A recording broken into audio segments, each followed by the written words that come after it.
all, it's about Akiwande speaking, and this is Flip TV. Well, today is the Youth Talk About, and I have amazing topics with my guests, Don Oluwasegun Ugwe. Good evening to you. Good evening. And welcome to Flip TV. It's my pleasure. So, you coming to Flip TV today, how do you feel? Well, I feel elated, I feel honored. Okay, well, and I feel good. Thank you so much. You see, looking at our youth with life, okay, I don't want to force. I don't want to go into elections or political aspect of it, but I want to go into the financial aspect of it. Okay, you see, how can our youth fix their lives with the money bags? Direct people, like how can they step out of their closet and leave unemployment aside and live their dependable lifestyle and go and pursue the success and get it. For example, look at this six housemates, the BB Niger housemates with political appointments.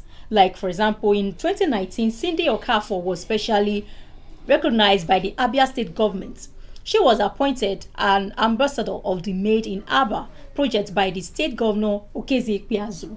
Okay. Another one in 2020, Cross River State's governor Ben Anyade appointed Gidoni Ekpata, a former Pepper Dam housemaid, as a special assistant on German factory and branding. So, to mention a few, same year, the winner of the lockdown edition, Olami Lekon Moshood Agbeleche, also popularly known as Lekon, and so on and so forth. We don't have time to mention all of them, but majority of these 6 ex-BB Niger housemates with political appointment, they have stepped out, to go and to pursue something. They are all youths. Okay, so how can our youths? Because we are looking at the corner, the middle aspect of it. We have levels of the youths in Nigeria.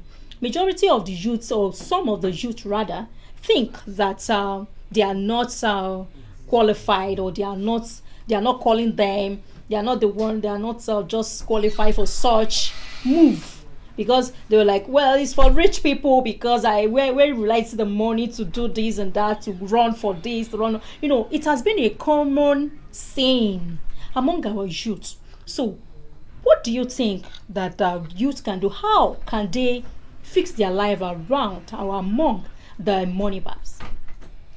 Well, let me do a bit of justice to your questions by addressing it from the angle of state's government appointment for previous, what's it called, BB Niger housemates. Mm-hmm. You see,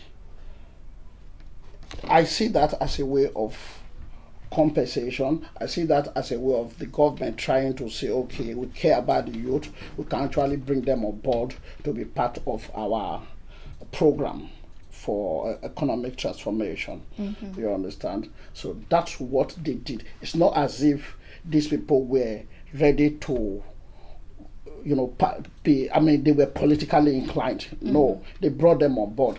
Now going to the other area of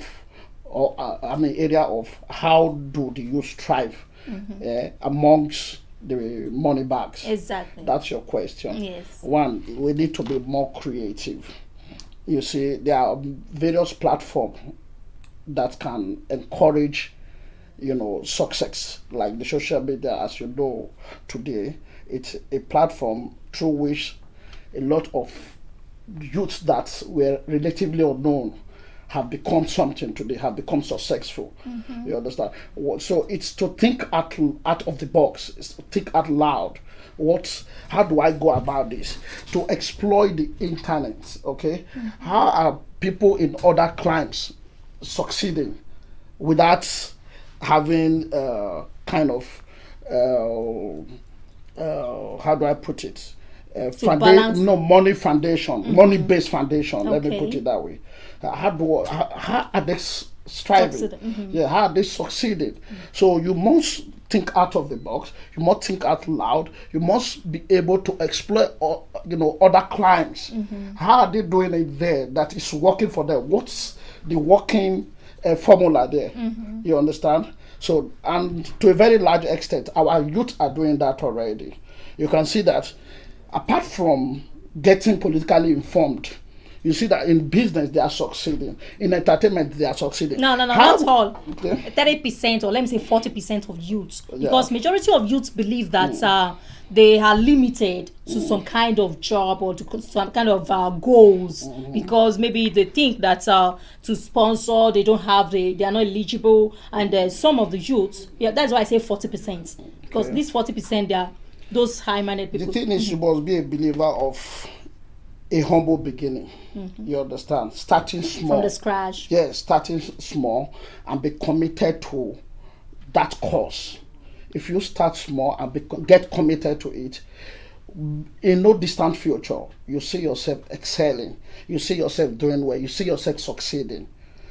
So you must have that thinking outside the box. No. That's not what I'm saying. You must have that knowledge that you can actually, with time, everything is time-based. With time, you can succeed. You mean ability to endure? No, I'm not talking about perseverance. Okay. I'm talking about commitment. Okay. I'm talking about drawing out a plan for yourself. I want to strive in this path or in this course of career or business, as it may be. You understand? Okay, I want to succeed like this. So what do I need to do to expedite my success projection?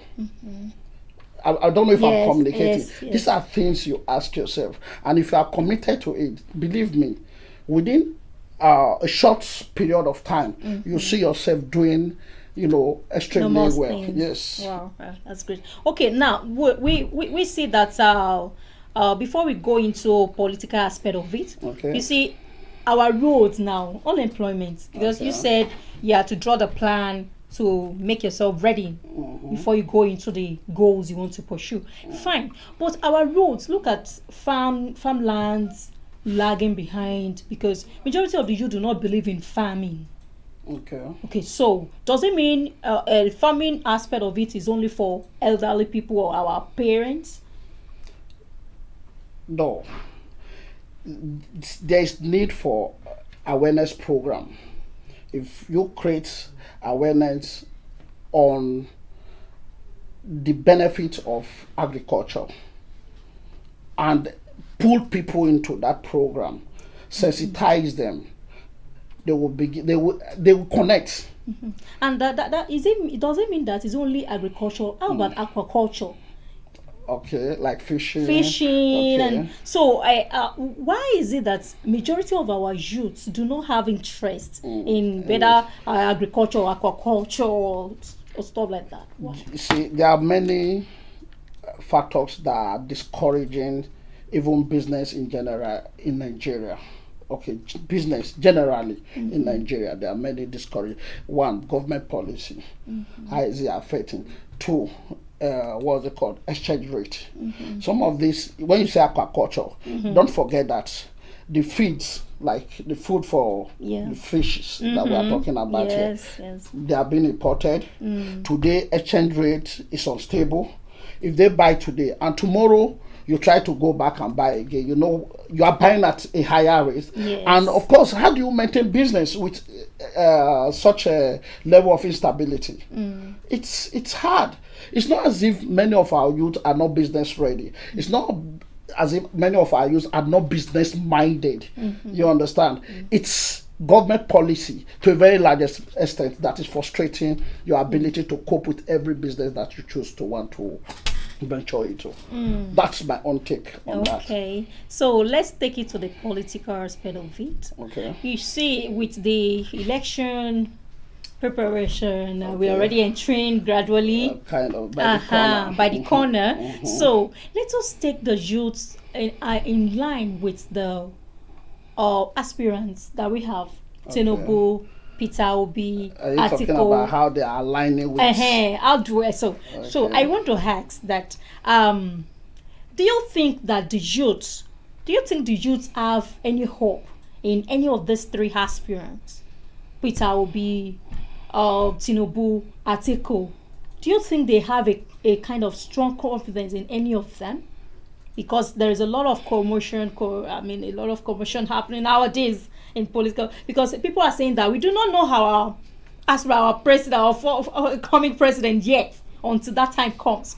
They said some people are saying that Tinubu is old, Atiku is out of it, and Peter Obi is not is on social media, or is not going physical because it's not going like Tinubu are doing, walking around. It's just on social media. So now I want to ask that: do you think we know the youths have any kind of strong confidence? So if you have been following, trends of events on election matters, you will see that largely the youth Yes. identified with Peter Obi. Exactly. Are you with me? Yes. Yeah, because they see him as someone that can draw a comprehensive, all-inclusive plan for economic transformation.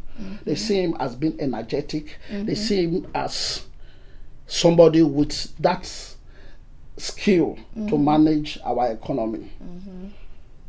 They see him as an unbiased person. But most people from the southwest and even from the north, they see it as a regional kind of thing. That the Igbos will vote for Obi, while the Yorubas will vote for Tinubu, and the north might likely vote for Atiku, or Atiku will have his bulk of votes from the north. You understand? But I can tell you today, what we're actually looking for is somebody that is ready to heal Nigeria of this wound that we are facing. that we are suffering today. The pain of this wound. Yes. You understand? If you look at the present administration, they have done nothing to deserve, what's it called, praises from Nigerians. They have done nothing. They made promises when they came on board in 2015. Most of the promises they made, they are yet to fulfill even 2 out of all the promises they made. Insecurity had become the order of the day. You talk about people abandoning farm lifestyle, let me put it that way. Why? You're not even safe on the farmland. You go to farm today, on your way back you get killed, you get attacked. Your crops in the farms are being eaten up by cows, and you expect people to have that encouragement to go back the next day. No. So government have, have a part to play in this. Solution, they need to provide solutions, lasting solutions that can, create balance for all and sundry. Yes, thank you. But do you think that 2023 presidential election is in 2 horse race or 3 horse race? 3 horse race. Is in 3 horse race. Yes, don't underestimate the Peter Obi. Yes, it will be a huge mistake to underestimate Peter Obi. Like, seriously. Yes. But do you It stands a great are chance. you on the trending part? I'm wait, let talking me shock you. No. I'm talking about in terms of population demography. Yes. If you look at the population of the youth now, they are more active and they are more, kind of business ready. Yeah. Comes to 2023 general election. Okay. Okay, So- but let me make you to be aware about something. Okay, go ahead. Trending nowadays, since yesterday, Okay. Igbos are supporting Tinubu. When you say Igbo, who are Igbos. who among the Igbos? Majority, now let me just say some, or let me say 40% or 50% of Igbos are with Tinubu, These saying are that. political jobbers. Well, Okay. 1 minute. They are saying that Tinubu is the qualified personality because it was strategic to be our next 2023 president. So, but Peter Obi, they are saying he's their brother, but they do not see him qualified. What is your take? The truth is, no one is being nepotistic about 2023 general election at all. We are looking at antecedents. We are looking at track record. We are looking at your fitness. Okay? So if you said 40% of the Igbos have endorsed APC presidential candidate. I don't think that's an endorsement in the true sense. Why I'm saying this is because this is a period where you begin to see different group coming to say, I support this. They are all political jobbers. They are looking for what they can immediately grab to address their stomach issues or problem. We call them stomach infrastructure, you know. These are people that are looking for something to grab and survive the very moment of the day. So you don't go by what they say. You know, people, when Peter Obi left PDP for Labour, they said he doesn't have structure. Today, as you can see, across the states of the federation, it's waxing strong. It's pulling weight. But on social media, yes, no, he was the one who led. Didn't you see the 1 million march that took place in, is it one of these northern states? But campaign is yet, proper campaign is yet to begin. None of the candidates was leading, Peter Obi is leading right now. No, I'm not talking about poll or online survey. Okay. I'm talking about, facts before us. Yes. Okay. Majority of the youth are supporting Peter Obi. But with the look of things, with the look of, scenarios, we see that some people are saying that we do not yet know our upcoming president. That none of these three will sit on that presidential seat. So none of them. Not none of them. They're saying that these are candidates of the major political parties. Exactly. You understand, the mainstream parties. So we expect that one of the three, exactly, one will eventually emerge. Okay. Let's assume the election. Now let's assume 2023 election. Do you youths, probably tinubu come and somehow won the election, and the youth disagree? What do you think the youth, if he has the mandate of Nigerians to become the president tomorrow, we'll give it. Majority are saying that it's money. Even if we vote for Peter Obi, they already know who is going to be the next president. We'll give him all our support. We'll leave it to fate that he has won. Okay, whoever wins. But what we want is somebody who is fit to run that office. With somebody who cannot be maneuvered by section of the people who will now tag themselves as cabal. Okay, that's what we want. Somebody who will not dance to every. Who cannot be remoted. Let me use that word. Let me ask you. But why are the youths? Why are the youth saying that tinubu? Because yes, you said someone that is really well informed. When we were very young, when we were still small, that's when we begin to hear youth are the leaders of tomorrow. Even at 40, we are still hearing that. So when would that tomorrow be, and when do we become the leaders of tomorrow? Okay. If this age, is it up to generals? If they continue to struggle, political space with us. All right. If you have heard this short clips by this legendary actor, what's it called? Hollywood actor, Harrison Ford. He said, "There's a new force in town." He said they are the moral armies. You understand? He said they are angry. He said, whom frankly, you understand, we have wrong. Are you with me? He said they are the moral army. They are ready, and they are ready to make a change.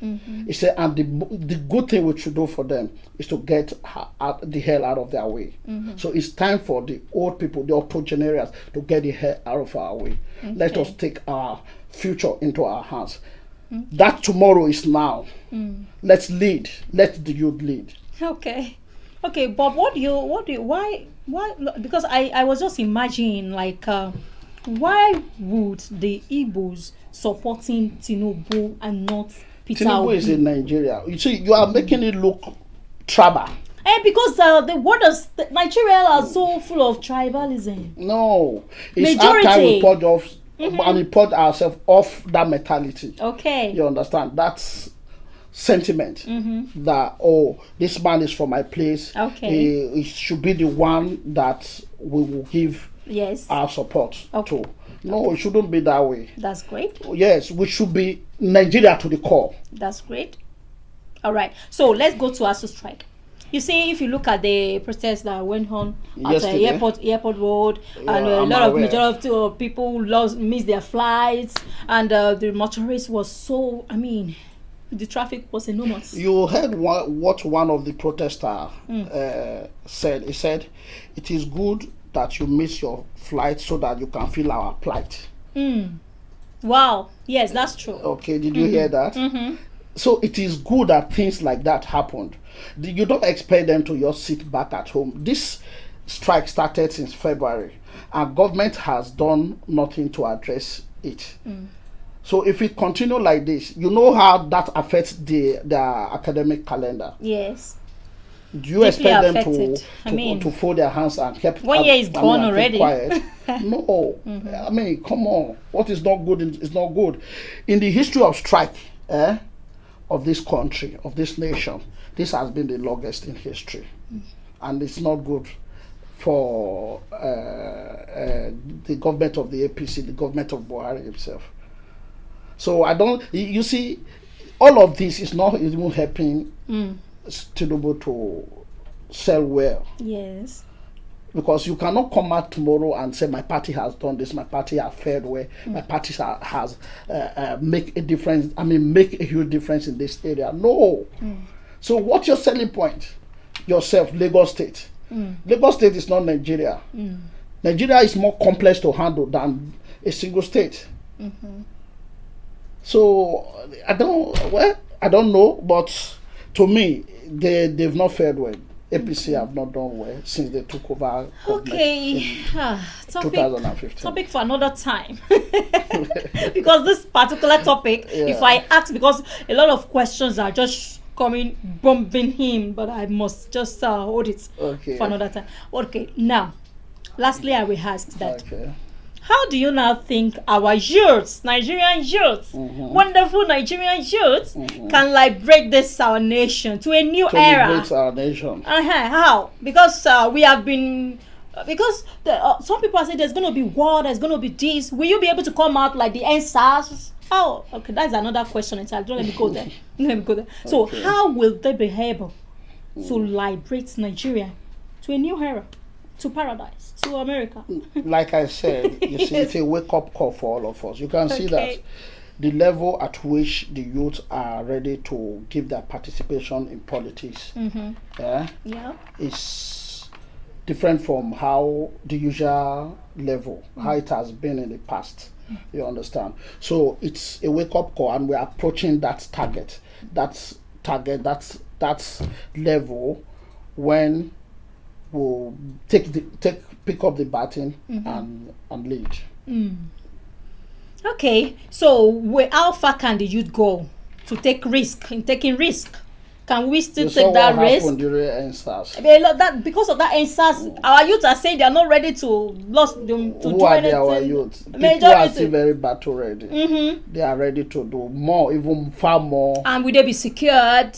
Would they be protected? Is that what you're asking? Yes, will they be protected? Of course, they would this time. Security, because that's the most important right now. That's why the people are really afraid. How we dragged the government to even international court, to the level of international courts. I mean, I'm talking about the NSAS experience. So the governments are more careful now not to do what they did the last time that attracted that bastardized their image. You understand? That attracted that backslash. We hope. Well, Mr. Oluwasegun, thank you for this time. Because if I continue to bring out what is bubbling my heart, we will not leave this place. So I have to just call it a day because we are half the time. Well, my wonderful Nigerian youths, I always believe that you are always with us on Flip TV. And I know that you have questions, you have comments, you have something to say. Please kindly comment and give your question. You can call. But well, today is over for now. We are done for this period. So every Tuesday, we are always here on Youth Talk About. On Flip TV, subscribe to our channel, like us, share, comment. Well, this program is still online. You can always comment as well and give us your opinion, because we need real youths. I believe you are a youth. I am. Okay, I'm a youth too. So we need we youths to come out at large, to come out massively, to really make a change in this our nation, Nigeria. Yeah. So we are always together, and one love, one Nigeria, one heart, one heart, Okay. one love. One Nigeria. One Nigeria. All right. So we say together we'll build a great Nigeria. Oh, that's great. Together we stand. Yes. Okay. So thanks for watching, and Mr. Oluwasegun Ugbo. Yes. I love this your name, Ugbo. So what I will thanks only so much. advise the youth is they should remain steadfast. Steadfast. Yeah, they should not be derailed. You understand? Yes. They should not do things out of fear of a misplaced sense of weakness. You understand? Yes. They should be. Yes, youth. Yes, okay. They've heard what I just said, and by the special grace of God, we'll get there. Yes, youth, we are getting there. So together we'll build a stronger Nigeria. And a Thank great you. Nigeria that is good for everyone. Yes. That will be better for all of us. All right. Thank you so much for watching. And for me and my team, Mr. Kunle, Mr. Lekon, these are my wonderful technicians in the house. Oh, well, I say thank you all for watching, and for everyone. And Mr. Hudo, thanks for coming to Mr. Flip 7. Ugbo. Yes, that's right. Ugbo. UGBO. Pardon. All right, so thank you all for watching. My name once again is Abdullah Akiwande, and this is Flip TV. Kindly subscribe, like, share, comment, and we are always with you every day. Goodbye. Bye.